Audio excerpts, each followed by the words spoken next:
Hey,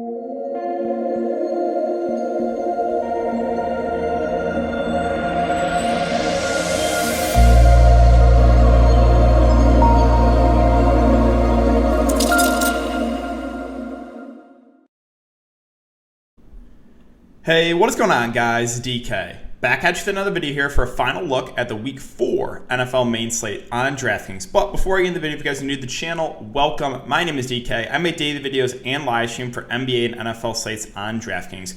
We'll be covering the NBA preseason. I have a video up breaking down the show on slate on Sunday, so make sure to check that one out, guys. If you're unable to watch these YouTube videos, they're also up on Apple Podcast. I'll have a link down below. It's called the DKDFS Show. If you could, take a minute or two out of your day, leave a 5-star rating and review. That would really help me out. If you're interested in signing up for premium content, now is the perfect time.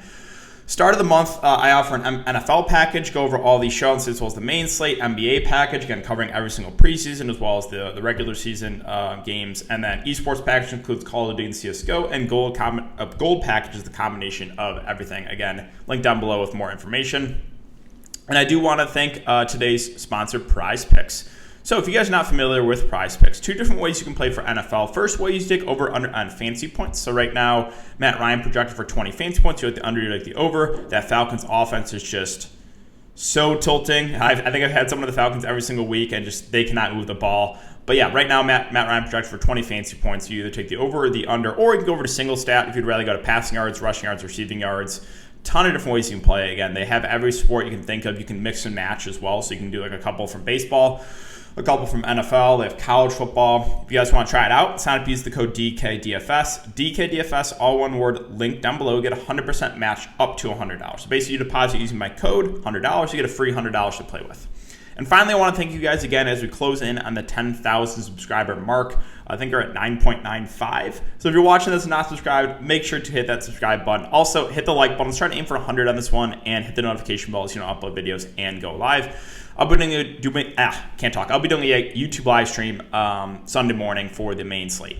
All right, so let's get in this final look video.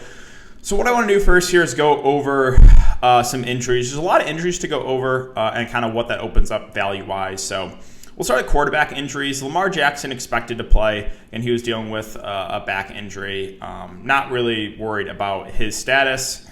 Carson Wentz, questionable. Also think he's going to go. Again, he played last week. And then the Bears quarterback situation, we don't know who's going to start between Dalton and Fields. Obviously it was a complete disaster last week for the Bears, but right now they're deciding on who's going to start. We're probably not going to get that news until Sunday morning. All right, at running back, we know, again, CMC is out. Dalvin Cook is listed as questionable. Mike Zimmer thinks he's going to go. He looked pretty good in the team's final practice of the week. So my assumption is Cook's good to go, which obviously takes a guy like Alexander Mattison out of play. Jonathan Taylor's listed as questionable. He's expected to play. Same with Swift and Gibson. They're all three listed as questionable. All three expect those guys to play. Same with Henderson. He missed last game with that rib injury, but he is expected to play. And, first couple games when he was healthy, he played a majority of the snaps. So Henderson becomes a viable play, obviously, at that price point. MG3 is questionable. I think it's 50-50. If he can't go, obviously, a guy like Javonte Williams becomes a viable play. So monitor that one. Elijah Mitchell, not expected to play. So we'll monitor that one. Obviously, Sermon probably would then be the lead back. Didn't go great last week, so I don't think you're going to be super excited about that. And that's kind of the injuries for running back. At wide receiver, so Lockett's questionable. If he can't go, Metcalf becomes the clear top target here for the Seahawks. Also, then a guy like Freddie Swain would be a viable value play. So both Tennessee main receivers are out for the Jets. So what that's going to do first, I think it's going to make Derrick Henry a very popular play. With them being, pretty decent favorites. And obviously Tennessee likes running the ball and feeding Derrick Henry a lot. So you could see one of those weeks where Derrick Henry breaks the slate. But with the top two wide receivers out, I think this opens up some value here. So Chester Rogers, Westbrook, and Josh Reynolds would be the top three wide receivers. If you look at the depth chart, they have, let's go down to Tennessee. Chester Rogers is technically the number one, I guess, with Westbrook the number two, Josh Reynolds the number three. All three relatively cheap, or all three very cheap, 3.3, 3.2, and 3K respectively. Westbrook had the best game last week, going for four catches on 4 targets. So, yeah, those 3 receivers for Tennessee, all viable for some salary relief. Again, Tennessee missing the top 2 guys, so definitely some value there. Claypool is questionable. If he can't go, a guy like James Washington becomes viable with 3 catches and 5 targets last week. Michael Thomas still out. Jarvis Landry still out, but I just don't really trust the Cleveland wide receivers outside of Odell. They like running 2 tight end sets a lot there. The Giants. So both Sterling Shepard and Slayton out. Unfortunately for my best ball teams, I have both those guys. I have Shepard in my season-long team too. But yeah, so let's go over the Giants. I think there's potential value here. So first, Kenny Golladay is going to be the top target, 5.5K. He doesn't have an injury designation, so I think he becomes a pretty good play here in the mid-range. And then you have the rookie Tony, first-round pick at 3.3K, expected to play out of the slot. So, he got a majority of the snaps once those 2 wide receivers went down. You know, Colin Johnson as well had a pretty solid game, 5 catches and 7 targets. He actually didn't get as many snaps, but it was much more productive. So we have Tony and Johnson that become viable here for the Giants. Again, my guess would be Tony in the slot, Johnson out wide with Golladay. All right, let's see. What else do we have here? Again, Judy Evans is still out. Crowder questionable, but he did practice, so I think he does play, but it's hard to feel good about any of those Jets wide receivers. Russell Gage is still out, so a guy like Zacchaeus for the Falcons becomes viable. He had, I think, 3 catches or 4 catches last week on 6 targets or something like that. Let's see, what was it? 3 catches and 6 targets, so, not a mid-price guy, but 4.1K does make him viable. Again, that Falcons offense, though, is so frustrating. MVS is out, so I think it opens up a sneaky value playing a guy like Randall Cobb. Cobb hasn't got a ton of snaps first 3 weeks, but he's been relatively productive when he's been out there. Already 3 catches and 3 targets, 1 catch, 1 target. Again, just hasn't really got a ton of snaps. My guess is he moves into that number 3 wide receiver role and does play a decent amount of this game and is pretty cheap. Going to run the short routes. I think he becomes a interesting contrarian value play. I don't think a lot of people are talking about him.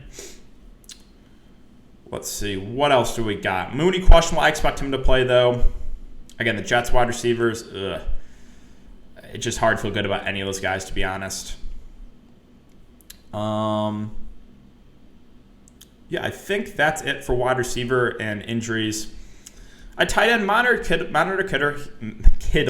Gosh, I can't talk. He's 5.9K. If he can't go, I think Ross Dwelly would fill in. He would be a min-price viable punt play. So that could be some potential value there for the 49ers. But other than that, Dan Arnold, so yeah, he's obviously no longer with Carolina. So maybe a guy like Tommy Tremble becomes a viable punt play too. He did have 1 catch last week. Rookie tight end. Would assume he gets more involved this week with no more Dan Arnold. All right, so that's all the injuries. So let's talk about GPPs now, talking about some game stacks, and then we can go from there. So as I've talked about last few videos, I really just last year, been looking to spend up way more on quarterback. Like, I have not used a punt quarterback yet this year, and I don't really think there's anyone that catches my eye for cheap quarterbacks this week. Can you roll the dice on one of those Bears quarterbacks going up against Detroit? Sure, you can. Not something I'm going to feel great about. Yes, Matt Ryan can go for a couple big games a year, but I can't with that Atlanta offense anymore. Big Ben looks like a shell of his former self. He's just been awful. I mean, did you see a couple of his highlights? He's tripped over himself once. That interception was, Big Ben is, again, shell of his former self right now. And then you get to kind of the mid-range and the expensive options. So there's really just not a ton I love for cheap at quarterback. So once again, I'll be looking to more spend-up quarterbacks. So let's talk about some top stacks here. Kansas City. I mention it every single week, but it's going to be relatively low-owned. Sorry about that. It's going to be relatively low-owned, and it's a high-total game. So, again, Tyreek Hill, Travis Kelce, easy pairs with Patrick Mahomes. Let's go over to Kansas City. They, again, added Josh Gordon, but he's not going to be available for this week. So I think McCole Hardman is interesting value play. He's been their clear number 2 wide receiver, playing majority of snaps. So he's another guy I think you can consider if you are stacking Kansas City. So you have Mahomes, you have Hill, Hardman, Kelce. As far as bringbacks on Philadelphia, there's a few guys you can look to. Sanders, I don't love because Philadelphia abandoned the run last week, and you would think they're going to be playing from behind this week, so not someone I feel super good about. Devontae Smith had an off week last week, but he's probably the guy that has the most upside, so I would say he is the guy I feel the best about for a bring back. You could go to a cheap guy like Zach Ertz, who had a good week last week. Again, him and Goddard are going to be involved. So there's potential bringbacks here for Philadelphia if you are going that Kansas City stack. Now, on the opposite side of it, I think the Philadelphia stack makes a little bit of sense. Jalen Hurts obviously has the rushing upside. He didn't look great. He looked pretty bad in that first half. But if they're playing, from a 2 to 3 score deficit, it's going to be a lot of airing it out, and you could get there in garbage time like he did last week. So I think Hurts makes for a pretty solid play. Again, target-wise, Devontae Smith probably the number one target. I don't mind Rager out of the slot. Those are probably the top 2 wide receivers. And then either tight end viable with Goddard and Ertz was probably a little bit easier to get to Ertz. And then bring back, obviously, those Kansas City guys we mentioned. So the stack on either side of that ball of the Kansas City-Philadelphia game, I think, looks really, really solid. Josh Allen, just because. So I want to mention this. They won 35-0 against Miami. He still threw 33 times. They were playing from a massive lead against Washington. He threw 43 times. So it's almost like Josh Allen is blowout proof. Even if they're playing from a big lead, this team just doesn't like running the football. So what that's going to do is, a Buffalo stack I think looks really good here too, right? So Josh Allen, and then you do have some cheap wide receivers too if you go over to Buffalo and take a look at wide receiver. Diggs would be the expensive guy. He's had a couple, subpar weeks. I guess all 3 kind of just average 15, 16, 12. You would think a breakout Stephon Diggs week is coming here soon. So if you want to try to get on him now when his price is relatively low, I don't mind that. Or you go to kind of the mid-range, right? Beasley, Sanders are still going to play majority of the game. They're going to run 3 wide receiver sets a ton. 13 targets 2 of the first 3 games here for Cole Beasley is great. And then Emmanuel Sanders, again, I know he's getting up there in age, but 8, 6, 6 targets, not bad for a guy in this price range. Again, Houston, awful defensively. So this Buffalo stack, I think, looks pretty solid. And then if you look at the Houston bringback, Cooks is probably the clear option, right? There's not a ton you're going to feel great about. I don't hate Anthony Miller playing out of the slide. He did have 6 targets. So those are probably the only 2 guys to look to if you wanted to bring it back with someone on Houston. Obviously, they're most likely to be playing from behind here, and they're going to have to air it out. I'm not touching that gross running back committee there. So that game stack looks pretty good. Probably would only go the Buffalo side. I don't want to stack Houston. So Buffalo stack, maybe someone, maybe the Cooks or Anthony Miller on the bring back. Let's see. And then Arizona and the Rams game projected to be a shootout. I mean, I've played Kyler Murray, I think, every single week so far. I might play him again. I want to mention this, okay? 0 passing touchdowns.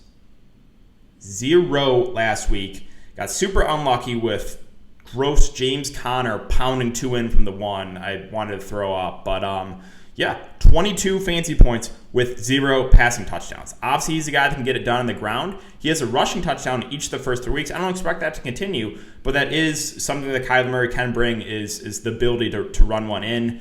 The Rams defense has not been great. So, I like Kyler Murray a lot, and he has a lot of stacking options too here. So if you look at wide receiver, there's 4 guys. Hopkins, I think, is an interesting kind of buy low opportunity here. Back-to-back subpar weeks here, 15-5. He's dealing with a little bit of a rib injury. I played him last week in one of my lineups. It didn't go great, but I had about 1% ownership. If DeAndre Hopkins is going to be 1% again in probably the highest total game of the week, sign me up for that.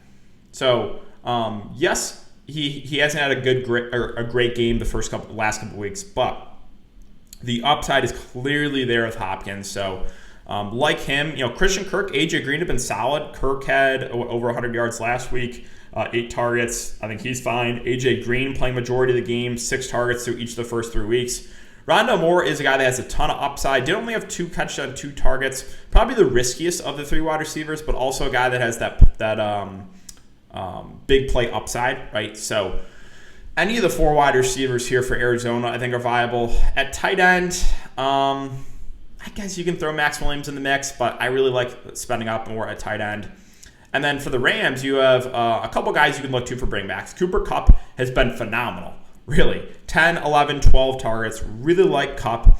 Robert Woods has had a letdown year so far. Now, you're getting him at a really cheap price. Last year, Robert Woods and Cooper Kupp were the same price, right? Almost every single slate. Now, Cooper Kupp, 7.8. Robert Woods is 5.3. So I think this is a decent opportunity to buy low on Robert Woods. Now, ownership, I think, will be there. I think he'll be relatively popular.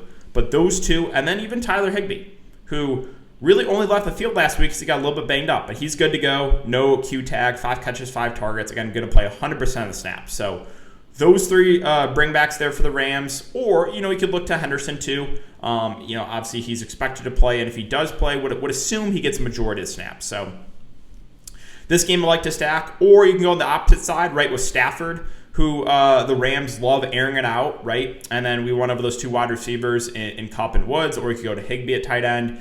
And then we went over the bringbacks too for Arizona. So that game looks super, super appealing. And then the Pittsburgh-Green Bay game I think is okay too. What's the total right now for that one? Let's see.